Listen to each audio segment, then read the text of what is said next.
हम सब अरिहंताण ओम नमो अरिहंताण अरिहंताण ओम नमो अरिहंताण नमो नमो अरिहंताण नमो नमो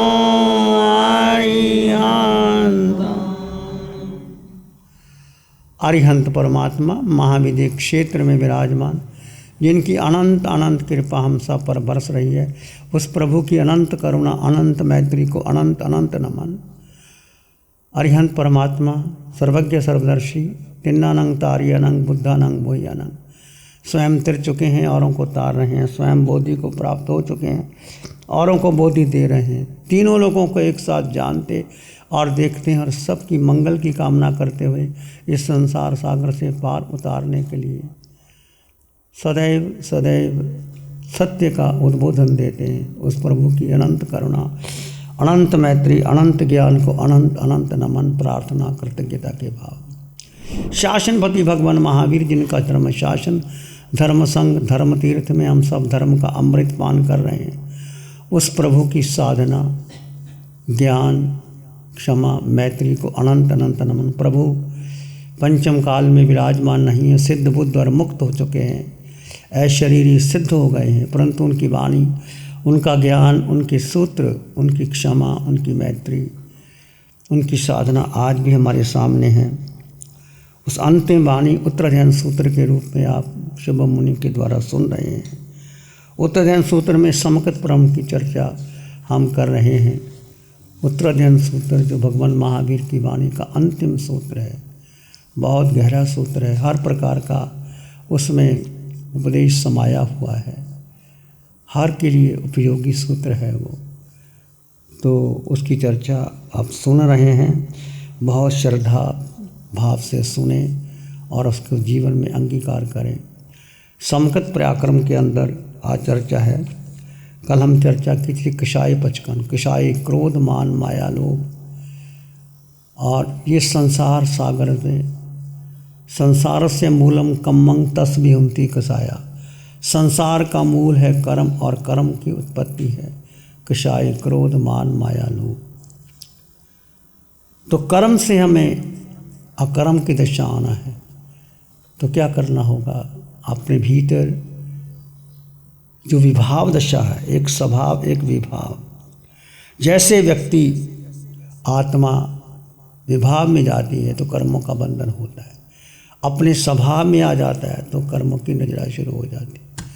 जैसे जल का स्वभाव शीतल है, परंतु अग्नि का स्पर्श पाते ही जल उष्ण हो जाता है, गर्म हो जाता है, अग्नि की भांति हो जाता है। और उष्णता अग्नि का स्पर्श निकाल दिया जाए तो जल फिर शीतल हो जाता है। ऐसे ही आत्मा शुद्ध है, निर्मल है, अष्टगुणों से युक्त है, परंतु अनादिकाल का मिथ्यात्व और मोह के कारण आत्मा जब विभाव दशा में जाती है तो कर्मों के बंधन से 4 गति 84 लाख जीवा योनियों में भटक रही है। तो क्या आपने कभी सोचा अनंत जन्म कर लिए, अनंत शरीर मिल गए, ऐसा कोई शरीर है ही नहीं जो हमने ग्रहण ना किया हो। अनंत बार माता पिता बन गए, अनंत पुत्रों को जन्म दे दिया, फिर भी संसार का चक्कर काट रहे हैं। क्यों काट रहे हैं? कारण क्या है? ऐसा कोई स्थान नहीं जहाँ हमने जन्म और मरण ना किया हो, ऐसा कोई व्यक्ति नहीं जिससे हमारा संबंध ना बना हो, फिर भी हम क्यों चक्कर काट रहे हैं और उसमें उलझ रहे हैं। अनादिकाल से जीव का एक ही मूल कारण है कि जीव के पास अनंत गुण की संपदा है, अनंत में मुख्य 8 गुण की संपदा है, पर जीव अपने को भूल गया और अपनी शक्ति किसको दे दी? पुद्गल को दे दी। पुद्गल का मतलब ये शरीर, शरीर का मतलब ये मन, बुद्धि और इंद्रियां। मन घुमाता है हमें, जो मन कहता है वो करते हैं। बुद्धि जो निर्णय लेती है हम चले जाते हैं। और 500 इंद्रियों के 23 विषय 240 विकार हम घुमा रहे हैं। जीव अपनी शक्ति अपने पास ले ले तो मन क्या कर सकता? आपकी फैक्ट्री है, बहुत बड़ी फैक्ट्री, आप फैक्ट्री में जाओ ही ना, देखो ही ना, तो फैक्ट्री का जो मुनीम है या डायरेक्टर है वो मालिक बन गया। जैसे ही तुम फैक्ट्री में चले जाते हो सारे मुनीम नीचे उतर जाते हैं। जीव अपने को जान, केवल अपने को जानना, अपने को पहचानना, अपने पर श्रद्धा रखना और अपने को समय देना। हम कितना समय देते हैं? 24 घंटे में देखो, 24 घंटे के संसार में जब से जन्म लिया, इस जन्म का ही देखो, अनंत जन्म मैंने किया, आपने किया, और ऐसी गति 4 गति 84 लाख जीवा योनि में ऐसी गति नहीं जहाँ जन्म और मरण एक बार नहीं, 1000 बार नहीं, लाख बार नहीं, अनंत बार हो गया।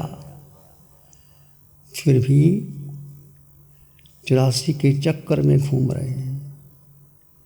क्यों जागृति नहीं आई? देखो, एक ही सहारा है हमारे पास पंचम काल में। महावीर नहीं है, कोई केवल ज्ञानी नहीं है, कोई अवधि ज्ञानी भी नहीं होगा, कोई होगा तो कह नहीं सकते। परंतु हमारे एक आधार है अरिहंत परमात्मा, सिमंद्र स्वामी भगवान की वाणी, जो आप शिविरों के माध्यम से वीतराग साधिका निशा जी के मुखारविंद से वाणी सुनती। उस वाणी का एक शब्द भी हमारे जीवन में उसको हम गहराई से पकड़ लें तो हम आगे बढ़ सकते। एक कोई शब्द पकड़ लें, मैं जीवात्मा, मेरे पास मेरे अलावा मेरा कुछ भी नहीं और पूरे ब्रह्मांड में मैं अकेला। बस इतना ही मान ले, मैं अकेला था, अकेला हूँ, अकेला ही रहूँगा। ये बुद्धि के स्तर पर तो मैंने मान लिया, आपने भी मान लिया, लिख दिया, पढ़ लिया, मैंने बोल दिया। इसको क्या करना है? धर्म क्या है? अट्ठी मास मज्जानुरत्ते। जो धर्म हमारी अस्थि में, मज्जा में, रक्त में अंदर चले जाना चाहिए, अंदर चले जाना, उसके सिवाय कोई दिखाई ना देना चाहिए।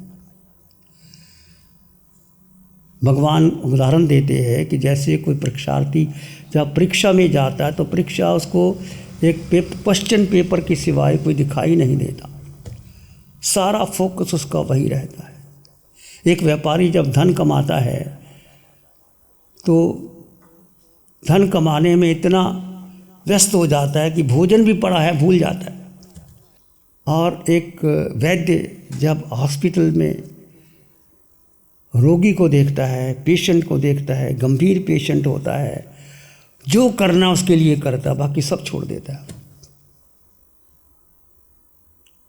ऐसे कुशल गृहिणी जब भोजन बनाती है तो सारा ध्यान उसका क्या होता है? भोजन की तरफ होता है कि मेरे द्वारा जो भोजन बना, क्योंकि मेरा कर्तव्य है कि भोजन बना करके भोजन परोसूं, भोजन खिलाऊं और सब भोजन खाएं, मुझे मिले ना मिले सब भोजन खा जाए।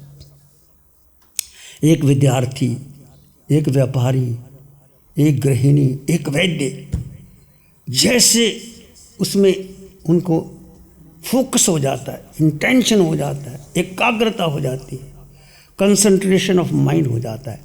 ऐसे यदि हमारी चित्त की अवस्था एकाग्र हो जाए कि मैं जीवात्मा, मेरे पास मेरा अलावा मेरा कुछ भी नहीं।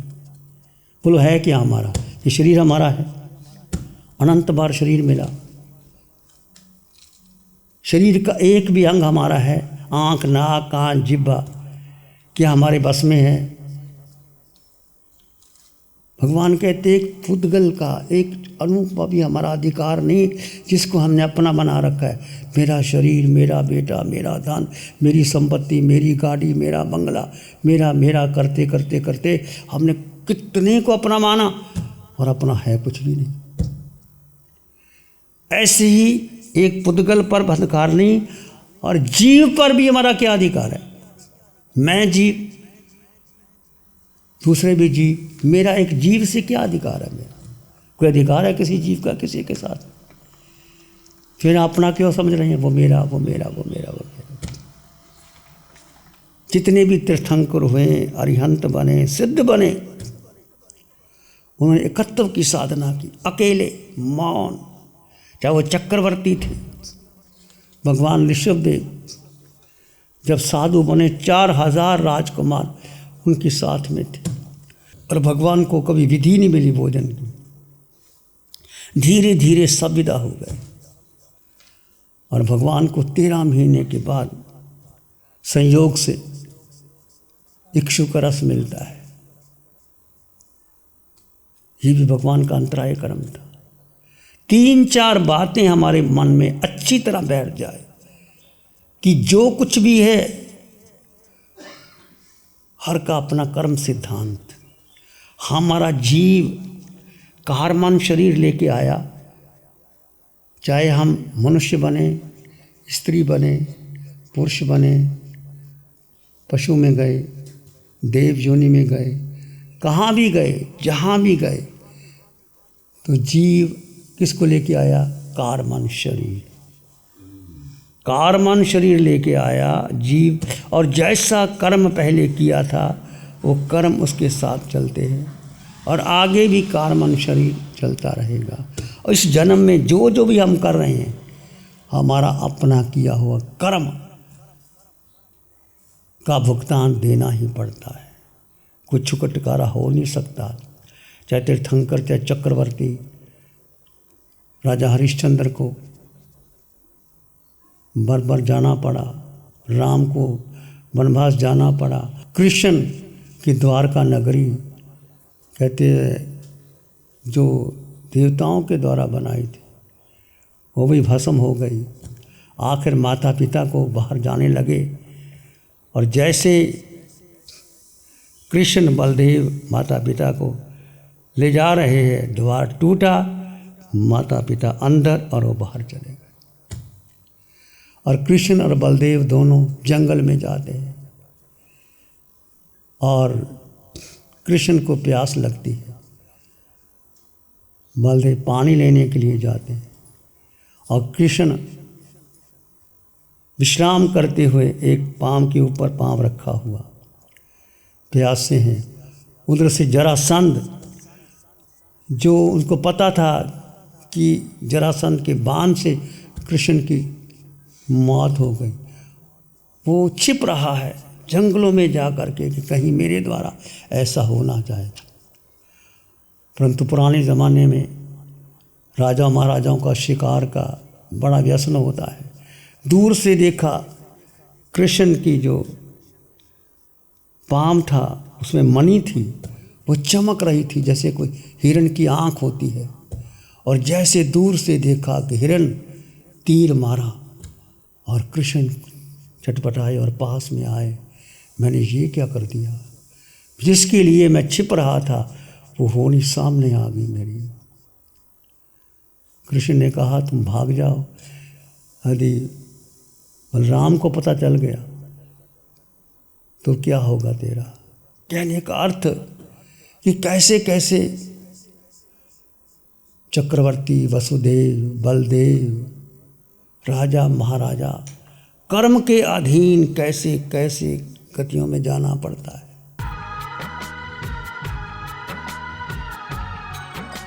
नमो अरिहंतानंग, नमो सिद्धानंग, नमो आयरियानंग, नमो अवज्झायानंग, नमो लोहि सप्साउनंग, धम्म मंगल मुकिठम अहिंसा संयमो तवो देवावित्तं नमं संति जस धम्मे श्यामनो। श्री चत्तारी मंगलम, अरहंता मंगलम, सिद्धा मंगलम, साहु मंगलम, केवली पानत्तो धम्मो मंगलम।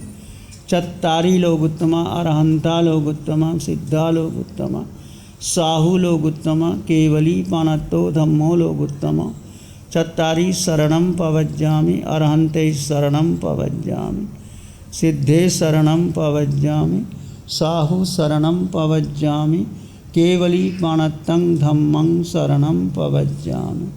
चार शरण दुख हरण जगत में और न शरणा कोई होगा।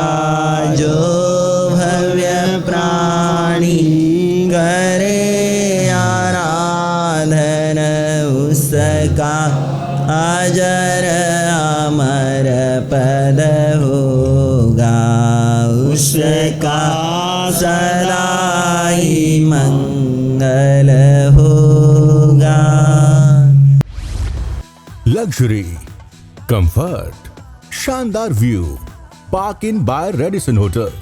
अपनेपन का एहसास, यहाँ बिताया हर पल आपके लिए होगा खास। यहाँ के अमेजिंग रूम्स, बैंक्वेट हॉल, तमाम प्रकार के प्योर वेज जैन फूड, जिंदा दिल लोगों के खूबसूरत शहर सूरत में रेडिसन ग्रुप की स्टार रेटेड लग्जूरियस होटलों में सबसे अग्रणी है Park Inn by Radisson hotel. एक बार अवश्य विजिट करें।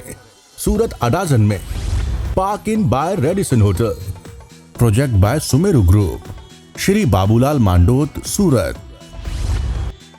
गुरु हमको ऐसी कृपा दृष्टि दे।